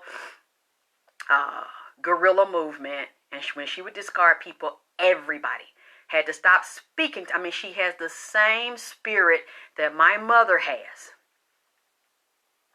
And she would do that and that narcissistic discard and trash a motherfucker and cut their throat when she not fucking with them no more because she cannot manipulate and control them. And they don't want to bow to her as if she is God Almighty in a woman's body walking the fucking planet. So I understood when they couldn't speak to me no more. And the lady actually got on her Facebook page and said, I pledge allegiance to Queen Afua. I said, you see that shit? I was like, wow, okay. So she made it very clear she cannot speak to me anymore, and I understand why. I mean, this shit is like a cult. It's like an occult. I mean, this shit is amazing to me that you can bow down and worship a human being like that. And you watch them fuck over people. And you know what it also reminds me of? That new show that Tyler Perry has. What is the name? Ruthless? It reminds me of that, where they got this cult-like thing, and they have the women that are workers and slaves that want the man at the top that's a leader, that's affiliated, and they have only certain people around him at the top, but he undercover fuck boys and fuck men in the ass. I get that feeling that bisexual shit goes on in there. Now, I got a message, and somebody, I don't know for sure, but somebody said that she is a halfway or part-time bulldigger and going with one of them women's in her damn organization that she fucks women and men. See, you know what, I'm not saying this. This is a message that I got, and they mentioned the woman's name. And I said, what? She goes with women's and men. I don't know if she's still married, but all I'm into polygamy, and said the son go both ways. I'm not saying it. I'm saying this is what people are saying. And that is on the low.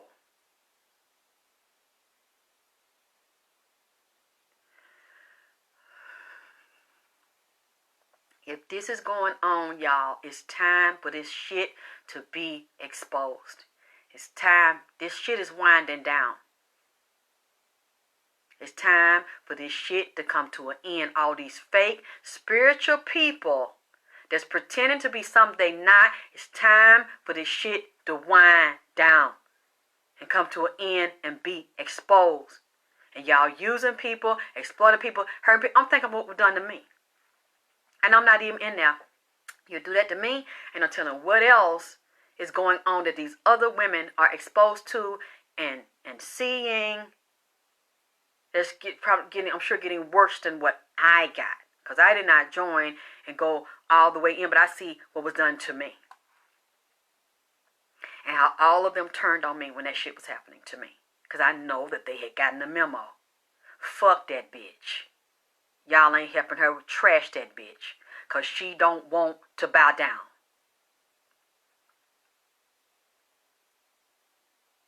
My son is not dead.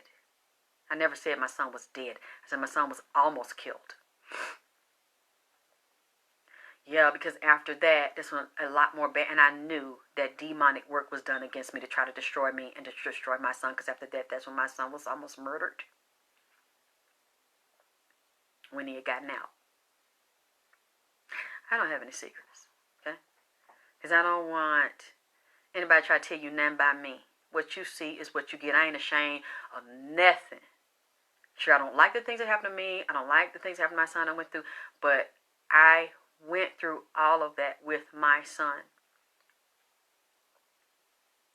And I'm not going to try to hide that because I don't want you to hear it somewhere else. You hear it from me first. I'm not embarrassed about that. I'm not ashamed. Sure, I don't like it. And my son made those choices and got caught up with the wrong people and got arrested. But I was always there. Every jail he went through, or when he went to prison, I was right there, rocking and rolling with him. Because I remember one day I was at the post office, and some people were, they do spells to make bad things come to your life. That's what demonic stuff is. You know that. When things especially happen in threes, constant something back to back to back, that's demonic. Somebody's doing it to you. It's common sense. You know that when something keeps happening wrong and you know it's not right. That tells you somebody's doing something against you. I was so mad at him. I said, I'm not going to come see you. I'm not going to help you. And I was talking, and the lady was from New York. And she turned around in the line and looked at me. She said, go see your son. She said, go see your son. She said, because this is one thing I know, because I used to work in the prison. She said, they know when a young man in there don't have a family to love them. They know they don't get money on their book. They know they don't get letters. She said, because it's a roll call. When people get letters, said you get them in front of everybody. Everybody know if your mama come see you. Everybody know if you got money on your book. Everybody know if your mama write you. She said, now everybody, your daddy don't come see you. Your auntie don't come see you. Your mama, your brother, your sister don't come see you. She said, but that don't mean that. She said, what really means something is when your own mama don't come see you. She said, when they know in the jail your mama don't come see you, that you have really fucked up. Hey, Tracy. She said, and that's when the young man becomes a target for anything and anybody to do something to him. Because they know you done fucked up so bad. Your own mama. They said, cause no matter what somebody do, they know your mama coming. She said, and when your mama don't come, she said, any and everything, they start to plot on that boy. She said, go see your son. I didn't know that lady. I never seen her before that day. And after that, I never seen that lady again. And she turned around in front of everybody and said it to me. And I said, okay. And I went to see my child. And she was right. My son said they do know, Mama. Because everything is open. They know who got what. If you got anything on there, you hungry, you around there begging, your shoe wore out, your clothes wore out and shit. You begging, you bothering. Niggas in there sucking dicks for cookies and shit. And I said, no, I'm not going to do that. So I rode with my child. And that was then to have that happen. You know, because I felt like I knew somebody probably eventually find out, and I didn't want, people to, find it out. So I said it on my own, and that was a catch-22, because when I said it, it's like, oh, we can find out where he is. And we'll just have people to be transferred to where he is and kill him. I was terrified. Because I couldn't live with that. Yeah, they sucking dicks for cookies, wham-whams, and goddamn, cupcake and shit. Yeah, Brianna, I think it was an angel. She turned and she, I don't know who I was talking to in Atlanta, and she was talking to somebody. She said, hold on. She turned around, looked me dead in the face. Go see your son. And I said, okay. And that was a long road, because you have to walk. A lot of times you go to those jails, especially DeKalb County. It's a big tower, and it's the elevator, and the hallways are really long. They make you feel like you're walking to death, to execution. And I held my head high, and I would walk down there to the point. They knew me, and I got a little bit embarrassed because my son had graduated high school in there.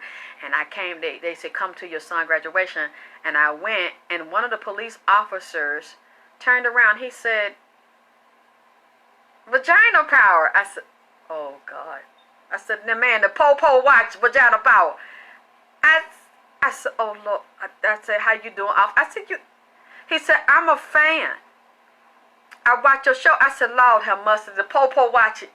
I said, if he been good, you're going to, since you like me, you're going to make sure my baby taken care of and stay in line.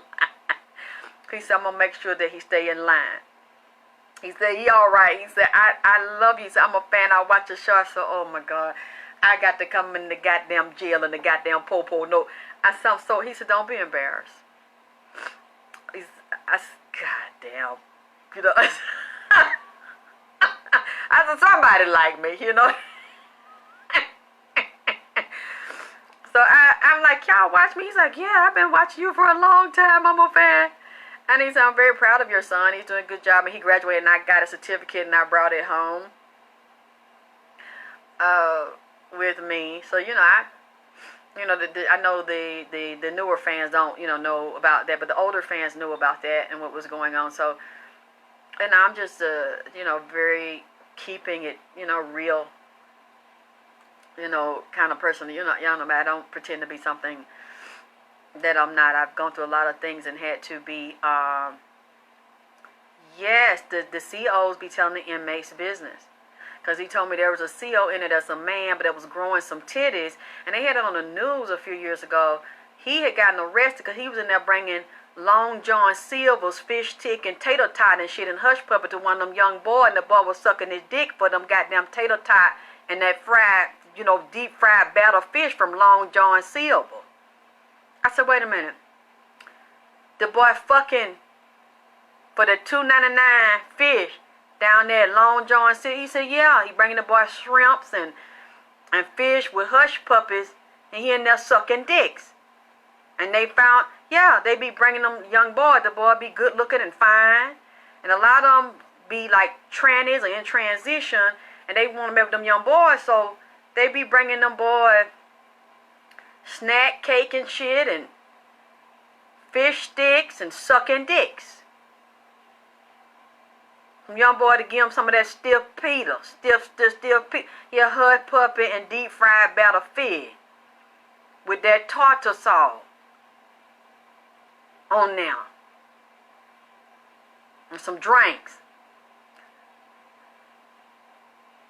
My son told me that. I said, you know, he said, no, mama, he tried to hit on me. He said, but I ain't do that. He said that he got caught and they fired him. A lot of them CO be messing with them boys. You know, them good-looking young boys in there. He saw all that stuff going on. You know, like the deep fried, like you go to Long John Silver, they batter it up. Put the extra batter and egg and stuff in there. And deep fry, you know, a lot of them boys, they don't have stuff to eat like that. They get that sack lunch down there with that bologna salmon down there. So they be want some real food. So the CO that had some titties that was transition got some of them hot sauce packed and some of that tartar sauce and the hood puppy with some golden fries on the side, and got some of that. They got that, ask for that extra batter and get it real crispy on the outside and real tender and flaky when you break it up. Getting that young boy that stuff. And then he fucks him in his ass real hard after he got him a good meal off that fish dinner in that little cardboard little plate on there. Yeah. I said, what? He said, yeah. You know, mama, he said that he got caught. The boy didn't tell somebody caught. Like, they know how to move around the little hallway. They know where the camera at and where the corner at to take some dick in their corner pocket. They know how to get around it. Fish stick, drink, tartar sauce, Coca-Cola. You know, they can't get all that stuff in there. You know, pizza. That's what I'm saying. You in there, you ain't had that deep fried fish. And them deep fried, french fried, that's crunchy on the outside and tender and the inside, and you get that goddamn hot sauce and mustard and ketchup. And you know, man, that's a delicacy when you in there and you eating them goddamn honey bun and them goddamn Fritos and shit out the vending machine and them cold sandwiches. Nigga wanna serve you up, you know, and do that for you and sneak them, go get their job and they boss and sneak your shit in there, and all they want is some dick. Some good, stiff, young dick. You know, a lot of them young boys, they ain't got no mama, they ain't got nobody giving no money on their book. They got to do what they got to do. So I'm going to give you some long pole, mean love you long time, in exchange to get me some Coca-Cola and Sprite and that vinaigrette, that balsamic or whatever they call that malt, and spread it on that goddamn fish. And put that mustard and ketchup on there and dip in that tartar sauce and shit. Yeah, you know, a lot of niggas will do that shit. And get them a good hot meal and get them some salad on the side. And you know how they, boy, you talking about fish. I ain't had none in a while. I stay away from that. That fish, don't get that goddamn fish salmon that up there and that fried fish. What that Yasin fish. That muslin plate where they had that lettuce with them chopped pickle on there. With like the pickle and onion and shit on there. And then that deep fried fish and that Yasin up there. With them, them hush puppies. And then that real good coleslaw that they have up there on it. And that goddamn tartar sauce with them pickle. And they kind of had that to be sweet and shit. That shit good as a motherfucker, man. If I was in jail, I don't know if I had a dick. And somebody could just stop by there and Yasin and get me that fish supreme. Give me that fish salmon or that fish salad, goddammit. I might pump some dick up in a motherfucker too, man. To give me that good, to be a big fish salad on the tray. Big salad with mustard and got the goddamn sauce on the side with the chopped up pickle and shit. With that golden fried fillet of fish laid on top of there like a fish salad. Shit, and some french fry on the side and Coca-Cola and light ice in there. Nigga get his asshole tore out the frame. If I had a dick. You can't say what you might not do, you know what I'm saying? You hungry and shit in there. And a nigga offer to buy your ass some of one of them Oh man, them female CO be getting dick off them young boys too. Anyway, I'm gonna leave them people alone. You know, I don't judge that no more. You know, people do what they have to goddamn do to come up. Goddamn it, man. You can't hate on them young boys' game. You know what I'm saying? They got that goddamn pipe is right, and them CO want to give them money or do something for them or bring them something to eat and bring them some cake and ice cream and cookie and shit. Y'all can't judge that, man. Because you don't know what you might do if you was in that goddamn situation. Not situation. You know, things happen. You know. Not studying y'all. Y'all done made me feel better. I'm going to go lay my ass down.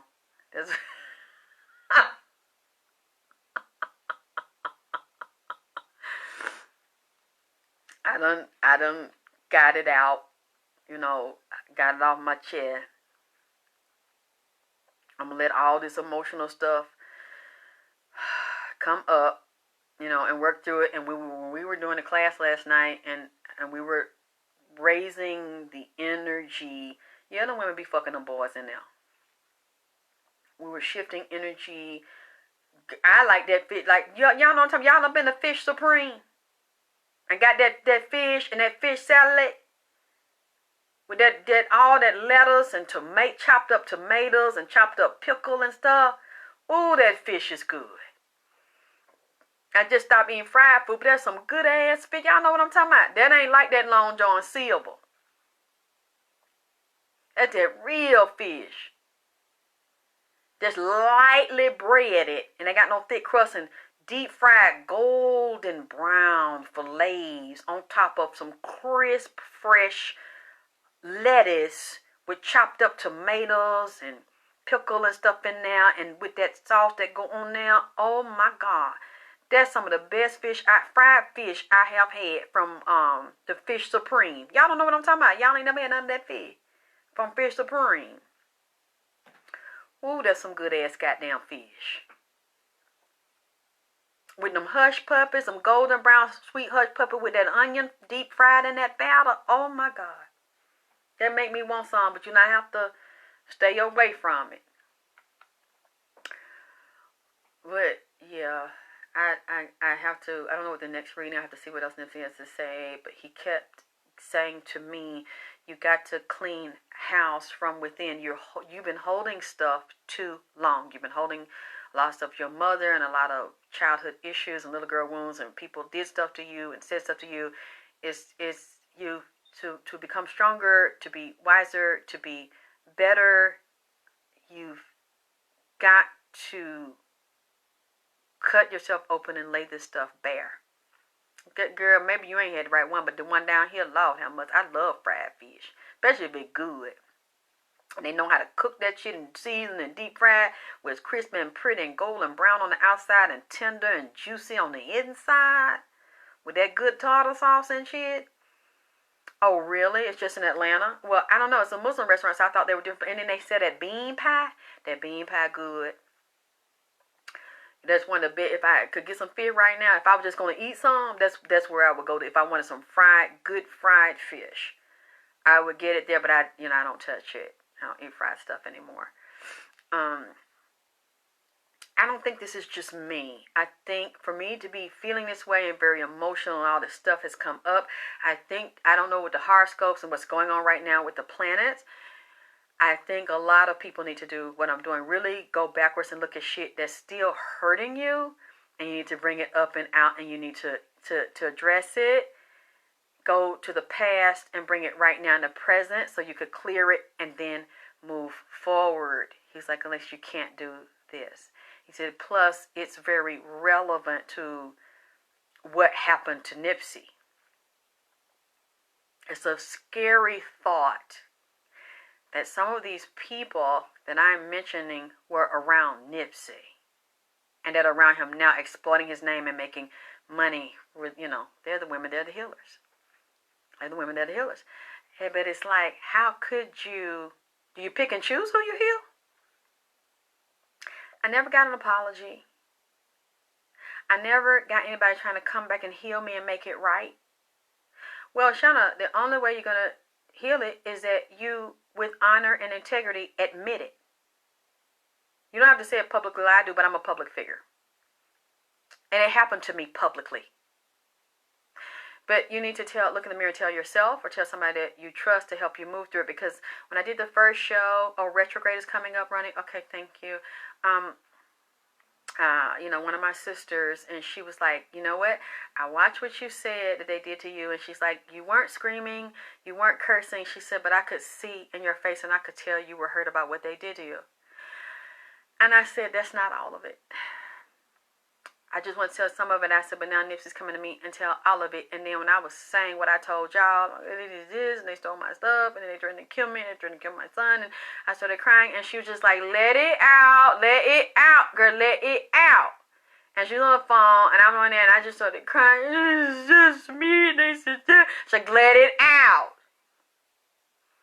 And she was just holding the phone, just telling me, and let it out. She said, girl, I gotta go, or stop that, I don't hear that. Because I never told anybody. People close to me knew, they explained to me what was going on. They were in the gang culture. And they're like, you're targeted. But when, and then Nipsey came into my life, and I'm looking at his stuff, and I was scared when he started saying, Alexis, do you realize you gotta tell? I said, why I gotta tell it? He said, because there are people in common. The ones that did it to you first did it to me. And I got to thinking, he started explaining it to me, and I said, oh my God, you're right, they're the same players. Directly or indirectly or connected. I didn't get that until the past couple of weeks. He said, you have to tell. I said, Nipsey, you are so messy. You keep up shit. Don't make me do that. He said, Alexis, you have to. Because the right people are going to hear it and put the connect. I said, no, I don't think they're going to see. He said, yeah. I said, well, I don't know who. He said, it doesn't matter that you don't know. I need you to see this, and people are going to look at it or re-look at it or think about it, they're going to put this together. He said, it's the same players. I got that. I said, oh my God. And it scared me to death. I said, wait a minute. The same thing that I was being set up for is where you were being set up for. And if some of the same people were in your city when it happened to you, they were in New York when it's happened to me. You know who I'm talking about. I didn't know it at the time when Nipsey came in here. And the more I kept reading him, and the more I kept seeing these people in the cars, just like I kept seeing the gay young man around Lauren. And I was like, there's a gay guy in this. Or bisexual. I said, wait a minute, there's a gay one and the bisexual one. And I was like, wait a... snap. And then I started seeing her cousin. And then I started seeing the other one that I just told you that they're saying is bisexual. The son. And I said, God damn. So now I can see them. When you see these people in the spirit or you see the people in the cars, you wonder, who the fuck is this? Who are these players? And the players kept coming up. And I'm like, who are these people? And then when people saying you're crazy, you don't know what you're talking about. Like I said, I was crazy about the snake, the albino python that was a rolling 60. And you see that that is true, what I said. Oh, fuck her, this bitch crazy. Aramius not coming down there. Aramius didn't say. And then I said, yes, this motherfucker did. And then I died laughing when I said, no, I saw him and say, and people put the video up. He's like, I don't fuck with no snake. I don't touch no snake. I said, oh my God. I'm like, he did say that to me. Because I'm saying, and that's why he pushed me forward and he stood behind me. I was like, as big as you is, why are you standing behind me, pushing me across the parking lot, and then I go, whoa! This is a snakehead. And then I look further down, I said, damn, this thing is huge. Nipsey, what? He's like, he knows who killed me. He was there. I said, the python? I said, the guy, he said, yeah. I started asking around. They're like, there's no such thing. You really need to go get you some help. Ain't no goddamn snake. Lexus, leave this shit alone. You need to get them demons in line.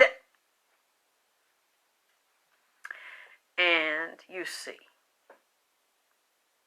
the python was there the day he was assassinated. And he belongs to a rolling 60. So, he says this to me. And he's like, you've got to tell us on camera? He said, you're going to tell us. No, Nipsey, you messy as hell. I'm not. He said, you have to. I have fought him on this for months. And in the past couple of weeks, I said something is shifting because I'm feeling very emotional and I'm feeling a lot of pain. And this is coming up. And all these years, I kept pushing it down. Get over it. Stop being a baby. Grow up. Get over it. And he said, no. Now, I have the picture of it. I don't live in LA. I never met the snake person. I met the snake in the spirit. And it is real. I've shared the picture. I'll share it again tonight on my Facebook after the show is over. You said, no, the just can't see as deep as you, so they will call you crazy. Yeah, other psychics said I was crazy too. And now they are quiet. So many things I have said that he said to me. So I'm sitting with this now because I don't want to keep moving through my life with that hurt. And so whatever backlash I have to deal with, you guys, I'll just deal with the backlash. I know that I'm not lying. I would never get out in public and lie on people and call their names, knowing that they could come right back and publicly say, I don't know her. I never met her. I don't know what she's talking about. She's crazy.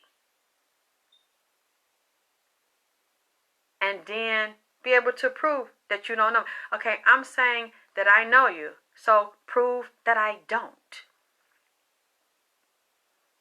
Because I just described to you in a lot of detail. I'm not saying people can't lie in detail, but I'm putting myself on the line here. I'm saying this publicly. And one thing, I know a lot of things, I'm crazy, got a mental problem. But one thing I don't, even when people try to say I did this to them, I did that to them, they can never prove that I'm a liar. Oh, shit. Y'all, I gotta go. Phone's dying. I love you. Thank you for loving me and supporting me. And I will be back soon. I'll talk to you all soon.